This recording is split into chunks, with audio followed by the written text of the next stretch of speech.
I started this channel about a year ago, and I'm about to go over how long it took me to get monetized, how much money have I made so far, my advice on getting started on a YouTube channel, and everything in between. Now, this isn't my usual type of YouTube video, so if you're a regular who's not that interested in this topic, thank you for your support, thank you for following me and subscribing to me, and I promise we'll resume our regular videos soon. In the early period of getting started on my channel, I remember specifically looking for small channels and videos like this because I feel like the channels that had hundreds and thousands of subscribers, of millions of subscribers, they were just a little out of touch on how to start from zero and build a following from absolutely nothing. Instead, I looked for small growing YouTube channels and listened to their advice because they just seemed a bit more familiar with the landscape of things. So as of right now, I have about 4,500 subscribers, which I'm very grateful for, but just keep in mind that I'm not a big YouTube channel, so everything that I'm saying is just based off of my experience thus far. I'm just trying to give back and pay forward some insight that I wish I got about a year ago. With all that being said, let's get right into it. Timestamps are at the bottom in case you're only interested in certain topics.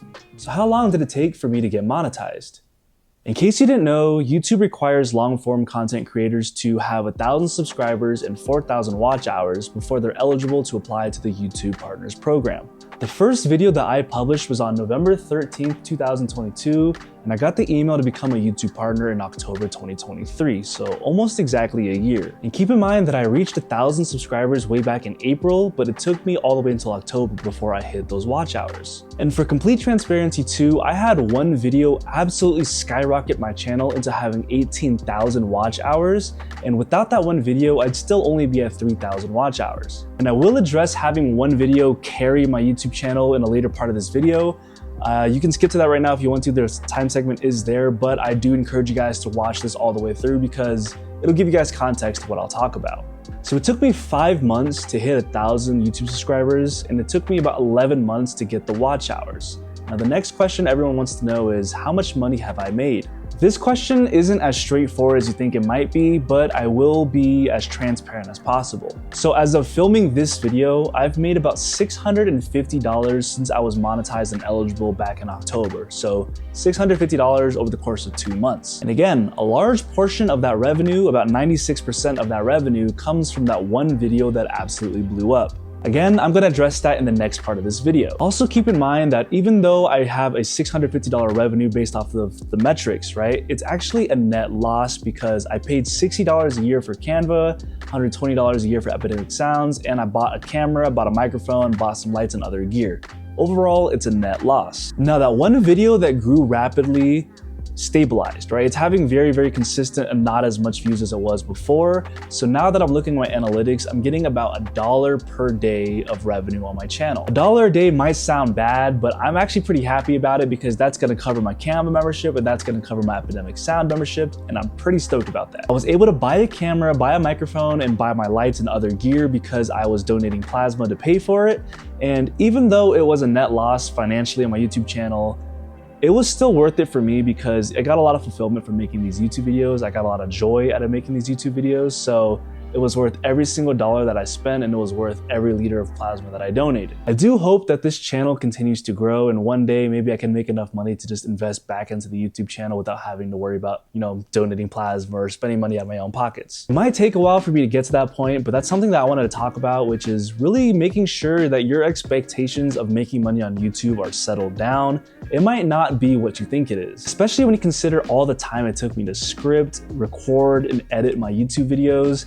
Making $650 of revenue, but it was actually a net loss, would have been even less than minimum wage, right? So you really have to take into account that you might not make a lot of money on YouTube. Also keep in mind that you don't need any fancy equipment or camera to start making YouTube videos, right? I started on my iPhone, and all you really need is your cell phone and maybe a microphone that you can attach to your cell phone that you can get on Amazon. And honestly, I regret getting a lot of the gear that I got because I barely used them anymore. So now I want to talk about getting carried by one video, and it kind of ties into the next part of the video too, which is the things that I wish I did earlier. I wanted to give this topic its own section though, because I think what I have to say on it is very important. By the numbers, my revenue, my views, my watch hours, it was pretty much carried by one YouTube video, right? That's definitely for sure, and the analytics reflect that. But what the analytics don't show was the half a year of work I spent on getting better at making videos, getting better at scripting, getting more comfortable talking to a camera, and just learning about the platform. The analytics don't show that I was putting out one YouTube video every single week at that time and trying to get better every single week, just so that the algorithm can finally choose me. Now, if you've been subscribed to me for a while, you know that I no longer put out YouTube videos every single week, and I no longer subscribe to the idea that the algorithm gods either love you or hate you. In fact, I uploaded that video that did really well back in May, and it didn't even reach 1,000 views until 4.5 months later, and it just randomly kind of blew up in September. This completely changed my mindset when it came to making videos, because before I was kind of more focused on pleasing the algorithm and doing all the right things that I learned from the YouTube videos and the research that I did. But because I was doing that, I felt like I was kind of straying away from the message of what I wanted my channel to convey. And I was straying from the feeling that I wanted the viewers to get after watching my YouTube channel. And I have unlisted a lot of those videos that I just wasn't very happy about, not because I wanted to hide the bad videos or whatever, but because those videos just don't align with what I want this channel to be about. My new focus is to make every single video one that I can take pride in. And obviously I'm gonna get better, so every video that I make, I might cringe at like 6 months later, but that's okay. I wanna make every single video one that I can take pride in the moment.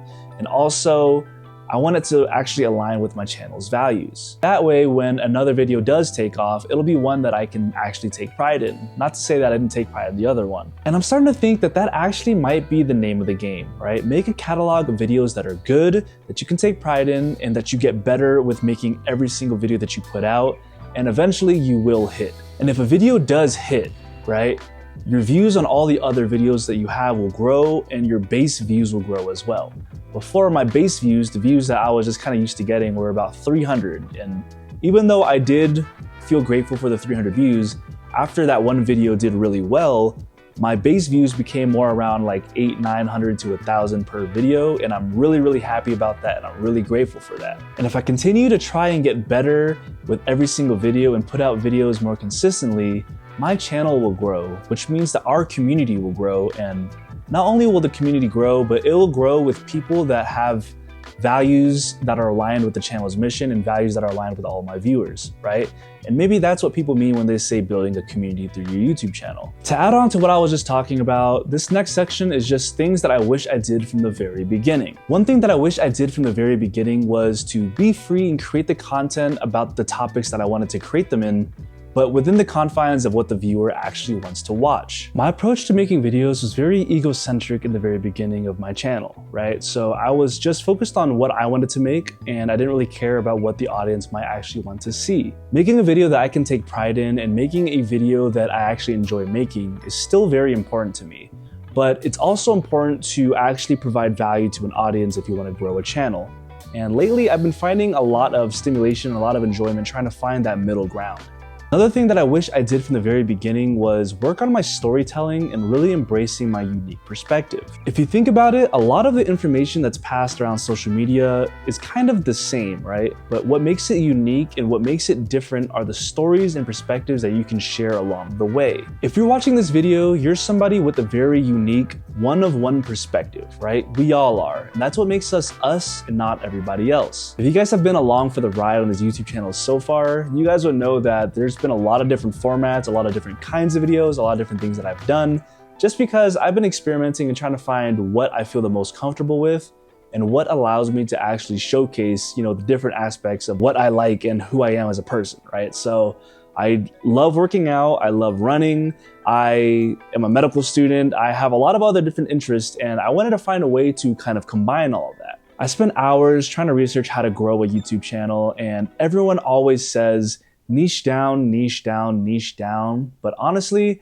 I found that my YouTube channel took off in my standards, did a lot better, and I was able to enjoy it a lot more when I started treating myself like the niche instead of trying to niche down on just one aspect of my interest or my personality. For example, at first, I was very self-conscious about including the word medical student or med student in my titles and my thumbnails just because I didn't want to be a medfluencer, and I was scared that that would kind of pit me into that category. I got enough of med school, I got enough of medicine while being in medical school and doing the whole medical school thing, so I didn't really want to make a YouTube channel centered around just that. That just wasn't my thing. I realized that I was doing myself a disservice because as a medical student who doesn't want to talk about medical school more on their YouTube channel or talk about medical school 24/7, there's certain people that will actually gravitate and like that, and that's who I am. I'm not a future Harvard pediatric neurosurgeon, I'm not Chris Bumstead, I'm not Eliud Kipchoge, and I don't really have to be, right? Because my perspectives when it comes to medical school, fitness, and running, that's still my perspective and it's still unique. What I learned was to embrace the things that I actually enjoyed doing and enjoyed being involved with, and embracing the unique perspective that I have that comes along with it, because that perspective and that story, that's my unfair advantage. And I realized that I went on a little bit of a tangent just kind of going in on that one topic, so really quick rapid fire bullet points of other things that I wish I started from the very beginning. I wish I focused on getting better with the camera, getting better with editing before I bought fancy equipment. I wish I started sharing my YouTube channel with my social groups much earlier. I wish I stopped caring about what other people thought way earlier. And I wish I was more intentional with my titles and my thumbnails when making a YouTube video. So should you start a YouTube channel in 2024? The answer is most definitely yes, but there are a few caveats to that. Now, starting this YouTube channel has been super fulfilling for me, and it's something that I've been wanting to do since a decade ago. Over the years, I managed to come up with BS excuse after BS excuse, and eventually it took me an entire decade before I finally got started on making my first video. If you're someone who's been wanting to make a YouTube channel for a really long time but just haven't gotten a good enough reason to start it, start one now, you won't regret it. But keep in mind that if you're only doing YouTube or wanting to start a YouTube channel for financial gain, refer back to what I just said earlier in the video, right?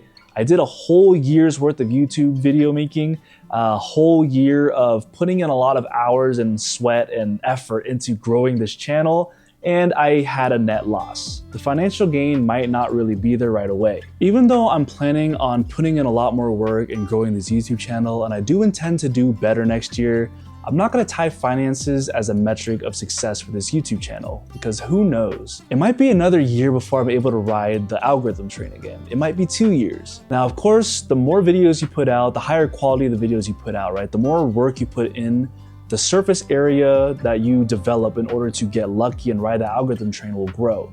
But at the end of the day, it's not a guarantee. Are you gonna have regrets if you start a YouTube channel and not see success for 2 to 3 years? And on top of that, putting yourself out there can be very intimidating too. I know a lot of people that would love to start YouTube channels, but they just can't get over that fear and that hump of what their peers and friends might say about them. And obviously my attitude at this point is I don't really care what anyone has to say about me unless I actually, you're in my inner circle and I value what you have to say.